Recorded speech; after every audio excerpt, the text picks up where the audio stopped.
This is Boxing Tickets NI. We're here at the warehouse in the Red Cow. Today we're joined by victorious Byrne, who moved to 4-0 tonight. I'm going to ask you first of all how you thought of your own performance tonight. I thought it was a lot better performance than my last fight. My last fight was very sloppy. I threw unnecessary punches. I was actually gassed out in the third and fourth round of my last fight. I think this fight was a lot more composed. I threw at will. I threw when the shots were there rather than for the sake of it. I performed a lot better than I actually thought I was going to perform. But in sparring, I've sparred a lot of top people this camp and I have been performing well. So I was hoping I could bring that into the fight, and I felt like I did. I didn't really mix with them an awful lot. I threw well and clever and delighted with my performance, yeah. I was asking you, because obviously I know in the last fight you weren't obviously happy, probably maybe the occasion, maybe a bit in the Ulster Hall, maybe got the obviously the gas now and things like that. Like, you seemed to pace yourself very well tonight, and like I was very, very impressed with obviously your right hook. But was it the danger of knowing obviously how much of a threat Octavian Grattan could be? Obviously we've seen him draw with Graham McCormack. Obviously Peter Carr beat him, but like, was it that threat that maybe makes you perform better tonight? More so the instructions from Matthew and Jay. Jay has worked a lot on me, just keeping that range. Gratty's, he's big, he's physical, he'll be bigger than me. So if I'm going in on the inside against him, I'm not going to have much joy. So everything was try to keep him at range. A lot of my sparring I'm doing with good people are complimenting how good my jab is, how strong my jab is. So I have to use my strengths, and I felt like keeping him at range.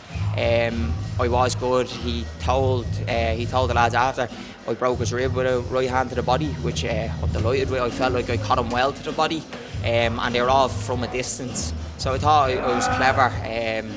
I'm delighted with how I boxed compared to Belfast. That was my main thing. I wanted to improve on Belfast. Belfast was very sloppy, as you said. I think it was occasion.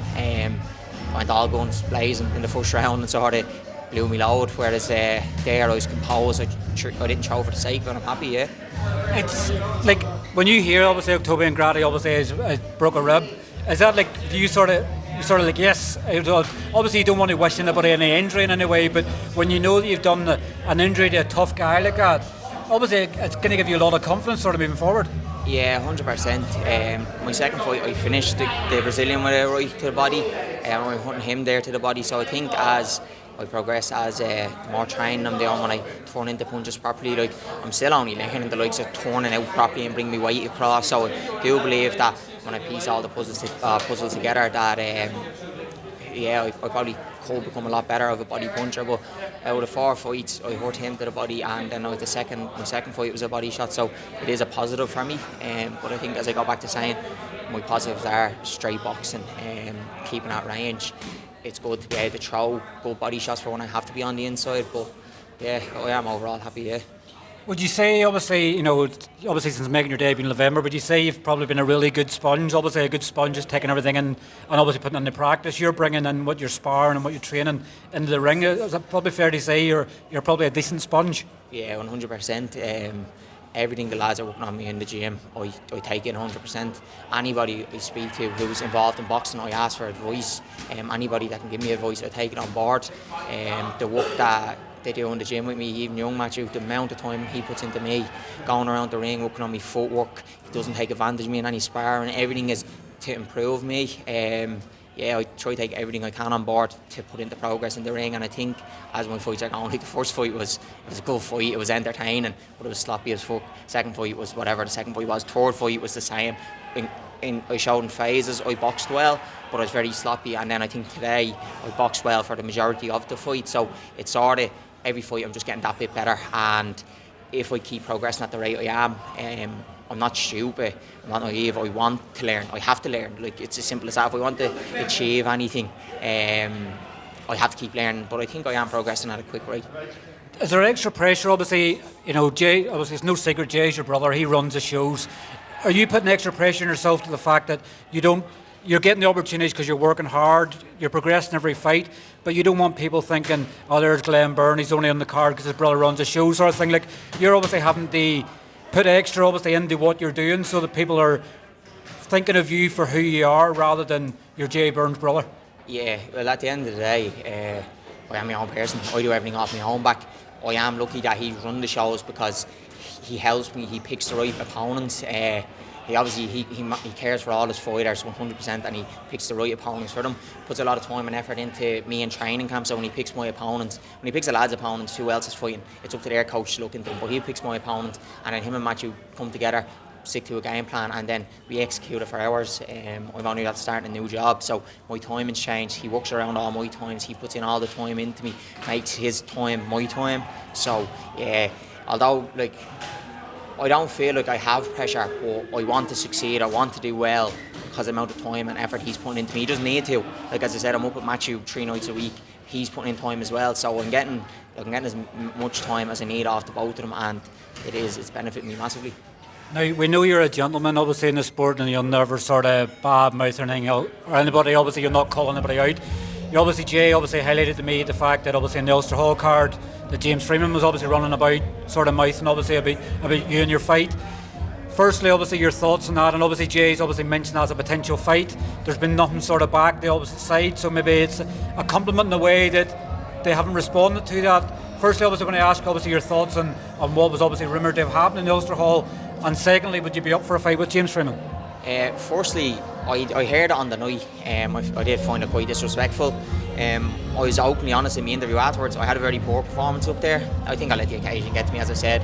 In the first round, I watched it back in the first round, I must have thrown a ridiculous amount of punches without Martin even replying. And then your third and fourth round, I gassed out. Lucky I got a second win in fifth and sixth, and I was more composed. But it's very disrespectful of him to run to the promoters and ask to stage that fight next. If the fight does get presented, Jay has obviously called for on the 5v5. Yeah, come here. I'm happy, as I said. It comes a time when you have to stop fighting journeymen. It's hard getting people to buy tickets. It's a tough sport, trust me. Trying to get people to buy tickets, they're coming, they're watching, like people are paying their hard-earned money for 18 minutes there. A lot of my friends don't follow boxing, but they're paying €80, family, and their fights. Don't get me wrong, Gratty's very, very tough. He is very, very tough. A lot of them don't understand by looking at records how fighters are. They're thinking it's a walk in the park. It's not. That's a tough fight for me there tonight. But it comes a time that I do have to step it up. Jay, Matthew, Butch, if the three of them think it's right and the fight comes, yeah, come here, I'm going to have to step it up eventually. If that's a fight that presents itself, it does, and I will take it. Yeah.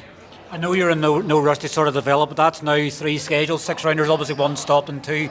Like, when you sort of, I guess, when you set out in this journey at the start of November, like, firstly, getting fights regularly, but obviously building that experience. And you've said to me before, these rounds are crucial, obviously, in your development. Like, do you think maybe potentially in November you could have fought 5 or 6 times in a debut year? Like, a lot of people would be sort of, when they turn over, they'd be happy to fight once or twice in a year. Like, you're potentially maybe going to fight 5 or 6 times in your first year. So, like, could you have thought that everything could have went so smoothly for you at the start? I wouldn't have thought I would have fought as many times. It is obviously all, like, to Jay, Butch, the lads on the show, making it possible. It's not easy. The shows are coming around quick. It's hard covering the cost for the journeymen. Sponsors, all my sponsors make it possible for me. They help me massively. If I can have another 2 fights by the end of this year, it'll be huge. First, I need to have something to work towards. So Jay has already told me the next date. I'll take a week off. I'll go straight back into camp. I don't know what it is. I just need to have an end goal, something to focus on. So I'm delighted I do have a date. From my March fight to this fight, I take the whole month of April off, about 6 weeks off to focus on college exams. So that was, as I was saying to you, you asked a question on the takeover. I'm trying to come down in weight. I end up indulging, I end up going up a little bit too much in weight. So that 6-week break killed me. So now I know the next date. I hope then to come in underneath the super welterweight limit, see how the body is then. The end goal with Jay is welterweight. Don't know how doable it is. I think anything put a mind to, maybe I can do it. But 69.5 for the next one. At the end of the year, probably around the same. And then next year, it's setting a proper goal. It was to keep busy this year, to learn, keep me in the gym. I think I'm doing well at it. And if I can just, as I said, if I can keep progressing at the rate I'm progressing, who knows what can happen for me. Well, look, we know obviously your celebrations are only going to evolve around a pizza. Obviously, you don't drink, but congratulations, obviously, moving to 4-0. And we'll catch up with you very soon. Thank you very much, Marty, and fair play to you for all you do for Irish boxing. Cheers, mate. Thank you.